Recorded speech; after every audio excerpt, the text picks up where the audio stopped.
Are you okay?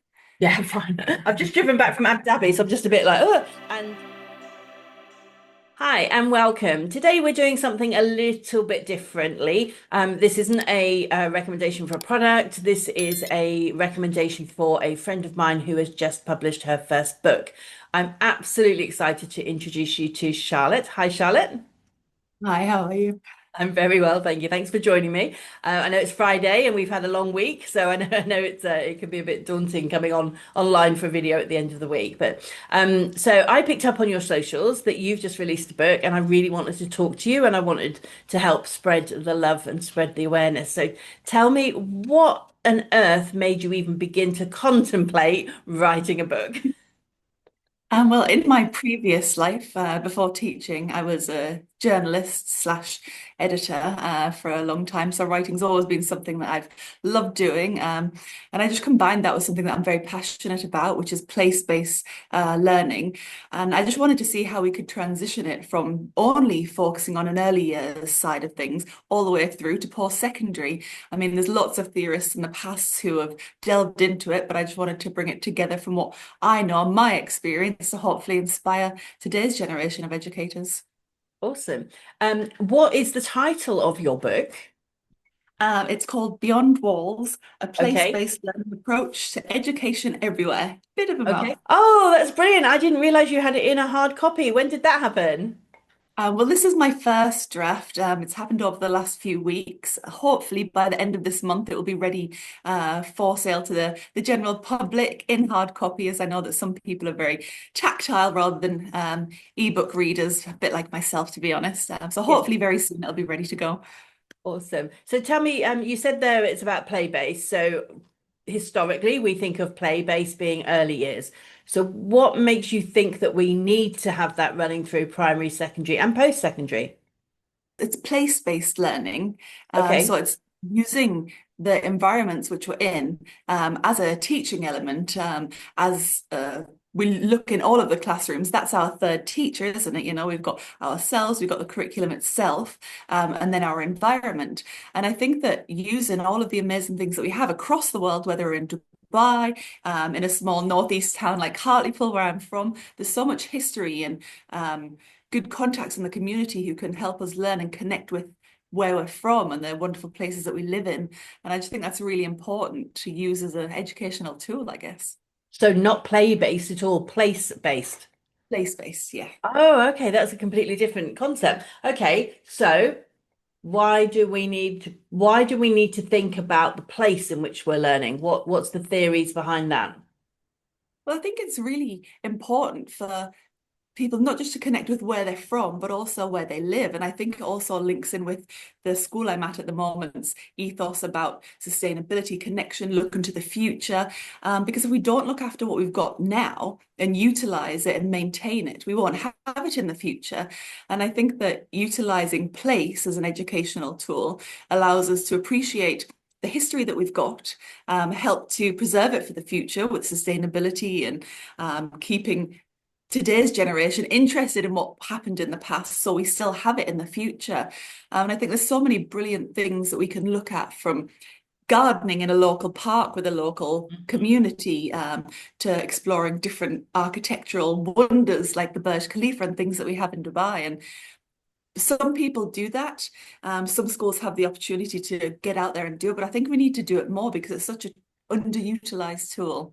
I think I'm right with you. So especially obviously most people watching will know that I'm in inclusion and special needs, and so quite often we will look at doing like life skills around food tech. We might take them to a pizzeria, or we might take them to a restaurant and show them the back, the kitchens at the backside. So I think we would think about that for inclusion, but we might not think about it for other children.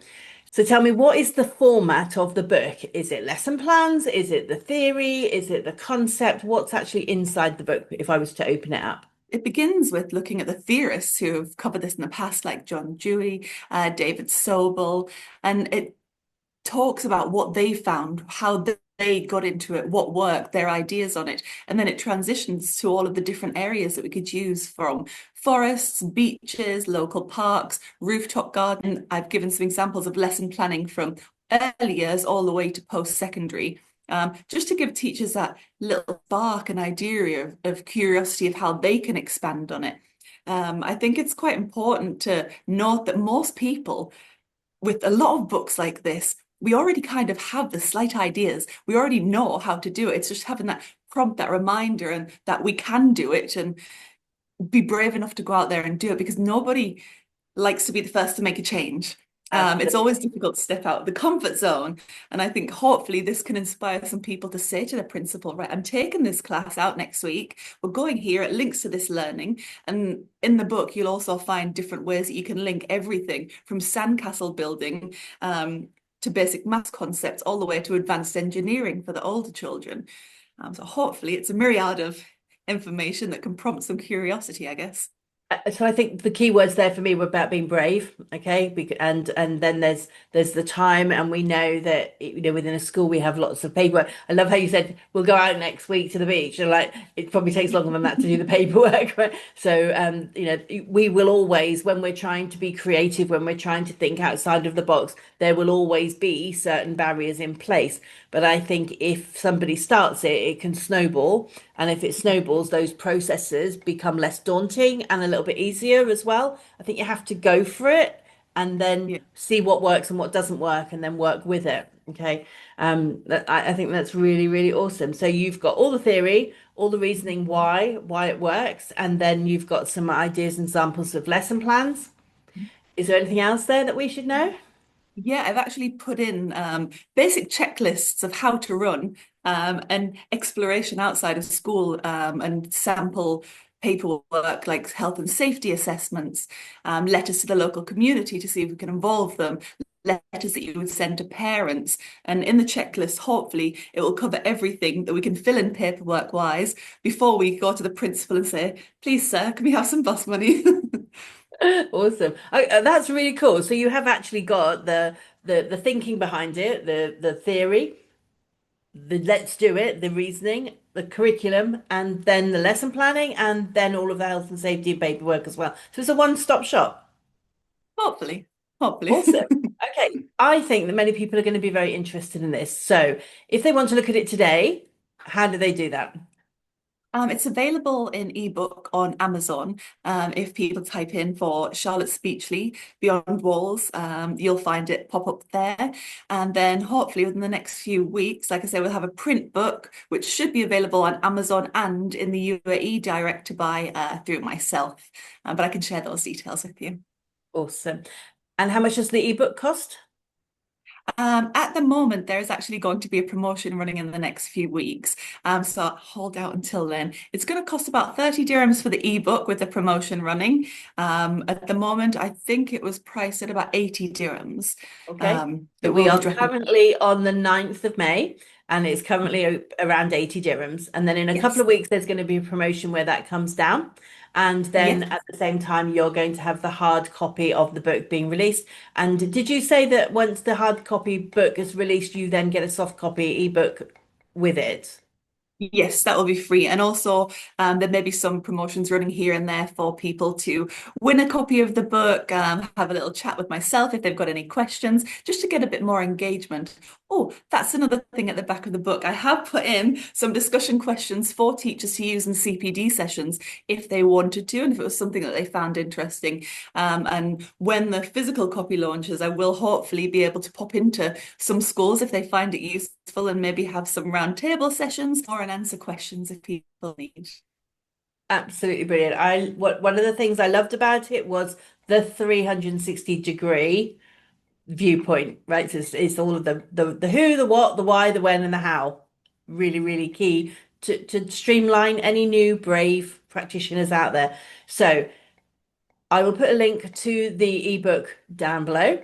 Hold off for a little while. Keep an eye on our socials, and we will and connect with Charlotte. Have you got socials? Well, it's via my LinkedIn at the moment. It's quite a Okay. mouthful. So keep an eye on my socials. Charlotte is also on LinkedIn, so I will put that link below. Keep your eye on it for a couple of weeks. By all means, go and download a copy now because everything she's put a lot of hard work into this, and all the support helps with the publishing.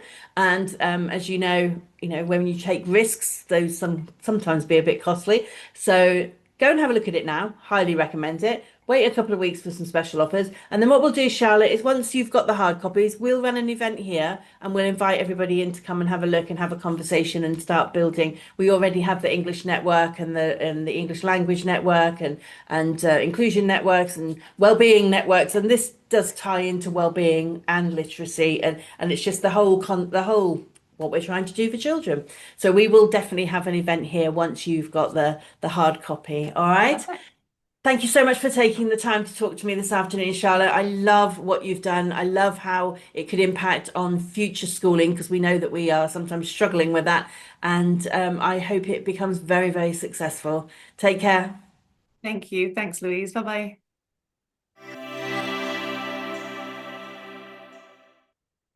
He's eating my sweets.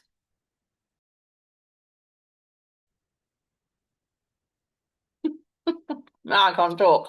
That's funny. Ah, evil Pam.